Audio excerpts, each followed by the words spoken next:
ദക്ഷിണേന്ത്യയിലെ ഏവിയേഷൻ ഹബ്ബായി സിയാൽ ഉയരുമെന്ന് മുഖ്യമന്ത്രി. ത്രിതല പഞ്ചായത്തുകൾക്കും നഗരസഭകൾക്കുമായി 211 കോടി രൂപ കൂടി അനുവദിച്ചുവെന്ന് ധനമന്ത്രി KN ബാലഗോപാൽ. നമസ്കാരം. ഈ മണിക്കൂറിലെ ഏറ്റവും പ്രധാനപ്പെട്ട 10 വാർത്തകളുമായി ജനയുഗ ഓൺലൈൻ മോജോ ന്യൂസിലേക്ക് സ്വാഗതം.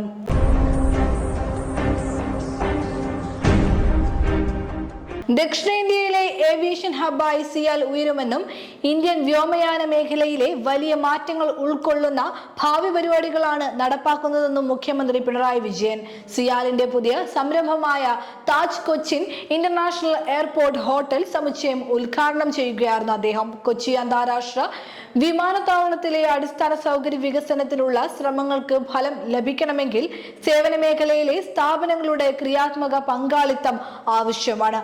അതിലേക്കുള്ള ചുവടുവയ്പ്പാണ് പുതിയ സംരംഭമെന്നും മുഖ്യമന്ത്രി പറഞ്ഞു.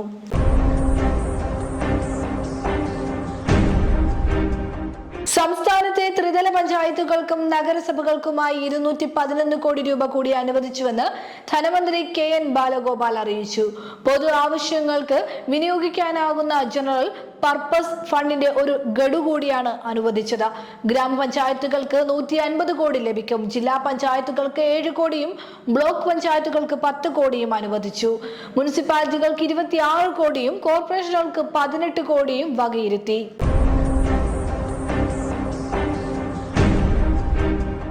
പമ്പയിൽ വയോധികർക്ക് പ്രത്യേക സ്പോട്ട് ബുക്കിംഗ് കൗണ്ടർ ഏർപ്പെടുത്തുമെന്ന് ദേവസ്വം മന്ത്രി VN വാസവൻ അറിയിച്ചു.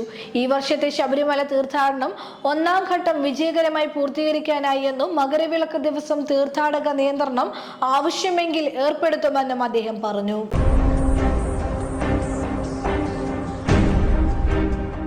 കാസർഗോഡ് എരിഞ്ഞിപ്പുഴയിൽ കുളിക്കാനിറങ്ങിയ 3 കുട്ടികൾ ഒഴുക്കിൽപ്പെട്ട് മരിച്ചു. എരിഞ്ഞിപ്പുഴയിലെ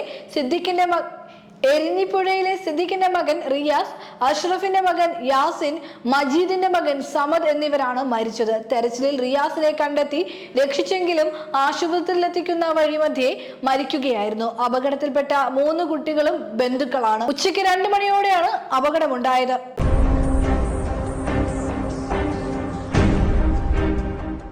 പെരിയ കൊലക്കേസിൽ 14 പ്രതികൾ കുറ്റക്കാരെന്ന് എറണാകുളം CBI കോടതി കണ്ടെത്തി.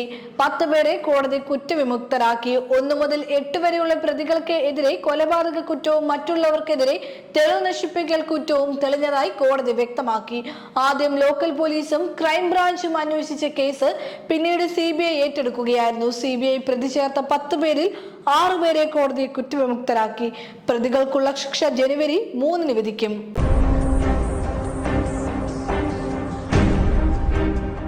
മുൻ പ്രധാനമന്ത്രി ഡോക്ടർ മൻമോഹൻ സിംഗിനെ വിട നൽകി രാജ്യം. സംസ്കാരം പൂർണ്ണ ഔദ്യോഗിക ബഹുമതികളോടെ ഡൽഹി നിഗം ബോധ്ഘട്ടിൽ നടന്നു. രാഷ്ട്രപതിയും പ്രധാനമന്ത്രിയും അടക്കമുള്ളവർ നിഗം ബോധ്ഘട്ടിലെത്തി മൻമോഹൻ സിംഗിന് ആദരാഞ്ജലി അർപ്പിച്ചു. കഴിഞ്ഞ ദിവസം നിരവധി രാഷ്ട്രീയ പ്രമുഖരാണ് മൻമോഹൻ സിംഗിന് അന്തിമോപചാരം അർപ്പിക്കാൻ ഡൽഹിയിലെ വസതിയിലെത്തിയത്.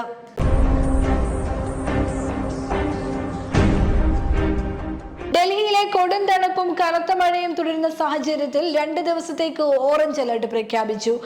ഡിസംബർ 28, 29 ദിവസത്തേക്കാണ് ഓറഞ്ച് അലർട്ട് പ്രഖ്യാപിച്ചിരിക്കുന്നത്. മറ്റ് ഉത്തരേന്ത്യൻ പ്രദേശങ്ങളിലും സമാനമായ സാഹചര്യമാണുള്ളത്. 2 ദിവസമായി തലസ്ഥാനത്ത് കനത്ത മഴ തുടരുന്ന സാഹചര്യത്തിൽ 15 ഡിഗ്രി സെൽഷ്യസ് ആണ് ഇന്നത്തെ താപനില. മഴയെ തുടർന്ന് സൗത്ത് സെൻട്രൽ, നോർത്ത് ഡൽഹിയുടെ വിവിധ ഭാഗങ്ങളിൽ ഗതാഗതം തടസ്സപ്പെട്ടിരുന്നു.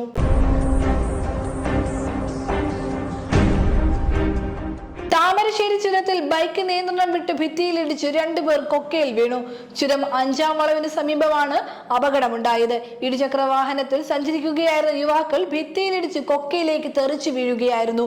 കോഴിക്കോട് സ്വദേശികളാണ് അപകടത്തിൽപ്പെട്ടതെന്നാണ് പ്രാഥമിക നിഗമനം. ഇരുവരെയും പുറത്തെത്തിച്ച് മെഡിക്കൽ കോളേജ് ആശുപത്രിയിലേക്ക് കൊണ്ടുപോയി.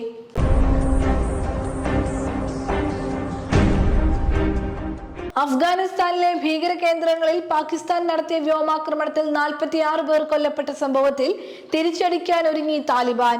പാകിസ്ഥാൻ നടത്തിയ വ്യോമാക്രമണത്തിന് പ്രതികാരമായാണ് താലിബാൻ സൈന്യം പാകിസ്ഥാനിൽ പല പോയിന്റുകൾ ലക്ഷ്യമിട്ടിട്ടുള്ളതെന്ന് പ്രതിരോധ മന്ത്രാലയം അറിയിച്ചു. പാകിസ്ഥാൻ അഫ്ഗാനിസ്ഥാൻ തർക്കം നിലനിൽക്കുന്ന അതിർത്തികൾക്കടുത്തായിരിക്കും താലിബാന്റെ ആക്രമണമെന്നും സൈന്യം നൽകിയ സൂചനയിൽ പറയുന്നു.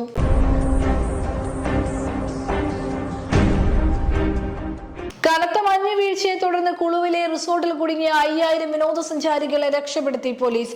സോളങ്നാലയിലെ സ്കീ റിസോർട്ടിലാണ് വിനോദസഞ്ചാരികൾ കുടുങ്ങിക്കിടന്നത്. 1000-ലേറെ വാഹനങ്ങളും റോഡിൽ കുടുങ്ങി. വിനോദസഞ്ചാരികളെ സുരക്ഷിത സ്ഥാനങ്ങളിലേക്ക് മാറ്റിയെന്നും രക്ഷാപ്രവർത്തനം തുടരുകയാണെന്നും കുളു പോലീസ് അറിയിച്ചു. ലൗഹാൽ, സ്പിതി, ചമ്പ, കാൻഗ്ര, ഷിംല, കിന്നൌർ, കുളു എന്നിവയുൾപ്പെടെ 6 ജില്ലകളിൽ കനത്ത മഞ്ഞുവീഴ്ചയാണ് ഉണ്ടായത്.